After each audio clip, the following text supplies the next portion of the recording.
I-Congress of the People ichayisoli ngesinqumo sayo sokumisa umengameli weqembu Mosiuoa Lekota. Iphini likaMengameli weCope uLimadisha utshela abezindaba eGoli ukuthi uLekota uqhubekile nokubamba iqhaza elikhulu ekutheni kube noqhekeko eqenjini. Iqembu ke liqinisekisile ukuthi selimnikile uLekota incwadi yokummisa emsebenzini. Sele kuqenqeleke ishumi elinesine leminyaka ngoku yasekwayo iCope. Ukanti ithathe isigqibo esingqinqo soba mayinqumamise umsunguli wayo uMosiuoa Lekota.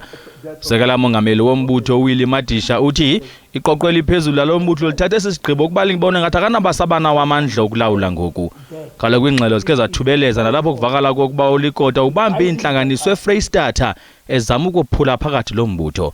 Kwaye bamthe juwaxeke ngesibhilivane esimnqumamisayo. The reasons for his suspensions include: 1, the role he plays in dividing Congress of the People. B, the frequent meetings he convenes to form parallel structures in CoPE, which structures are made to organize and compete against each other instead of building and uniting the party. Lombutho uthi uLekota kanandlela mbini kweloba makashenxe ngoku. If he refuses, that will not be taken into consideration.